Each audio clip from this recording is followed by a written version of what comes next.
ভাই ইন্ডিয়া থেকে যে ফারাক্কা সারিয়ে আইছে মোদি, তার জন্য আপনার কিছু বলার আছে? ভাই আমার কিছু বলার নাই, তবু আমি অনেক কিছু বলার আছে, কিন্তু এটি বলতে পারুম না ভাই। আমার পাশে যে ভাই আছে ওনার অনেক কিছু বলার আছে। ভাই আপনি কিছু বলেন। ভাই আপনি ভাই আমি তো অনেক কিছুই বলতে চাই, তবে আজকে আমি একটু মন খুলে বলতে চাই। আপনারা কোনো স্পিকারটা মাউথটা সরাবেন না আমার মুখের সামনে থেকে।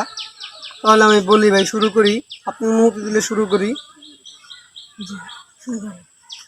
বা এই যে সোনার বাংলা থেকে আমরা এত সুন্দর একটা রাজকন্যা দিলাম, আমরা নরেন্দ্র মোদীকে ভারতে পাঠিয়ে দিলাম।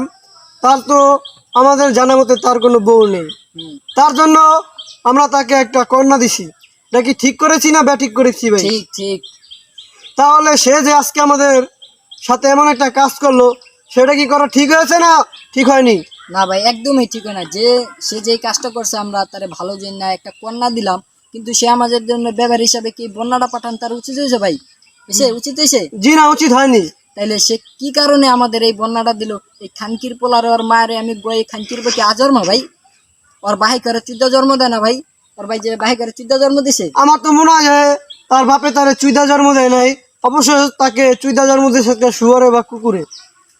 হ্যাঁ ভাই, ওরে যদি আসলে মানুষের ঘরে মানুষের জাত হইতো, তাহলে এই খানকির পোলায় মাদার চোদের বাচ্চা ওর মায়ের গোয়া এই খানকির পোলায় জীবনও আমাদের এই বন্যাটা দিতে পারতো না। এই সিলেট, কুমিল্লা, ভোলা, কত জায়গায় যে কত কিছু হয়েছে, মানুষের গরু ছাগল হাঁস মুরগি লেদা লেদা ফেনী, শিশু আছে। কুমিল্লা, নোয়াখালী, এইসব মানুষের যে ক্ষতি হয়েছে, আর ক্ষতিপূরণ কি সে দিতে পারবে? যে এত মানুষের ক্ষতিপূরণ হয়েছে, সেই ক্ষতিপূরণ কি এই মুদি খান কি বলে দিতে পারবে? না, এই ওর মায়ের গোয়ায় যে এত ক্ষতিপূরণটা করছে, এই মাদার চোদের বাচ্চা আমাকে জনগণের এত ক্ষতিপূরণ করছে, এগুলা কি ওই দিতে পারবে? জীবনেও পারবে না। ওর যদি কি নিচের ওই বিসি দুইটাও বেচা দেয়, তারপরেও কিন্তু এই ক্ষতিপূরণটা দিতে পারবে না। এখন ভাই, এখন আমরা ওর মায়ের চোদ্দে যাইতাম, কিন্তু কিন্তু ভাই আমরা যে যেতে পারছি না, আমাদের টাকা পয়সার অভাব। যদি টাকা থাকতো তাহলে পাসপোর্ট ভিসা করে 2 দিনের ভিতরে ওর মায়ের চোদ্দে যাইতাম গিয়া। ঠিক লগে শেখ হাসিনার একটু চুদ দিতাম। এই শেখ হাসিনার চোদার জন্য মুদিকে দিলাম আমরা, যে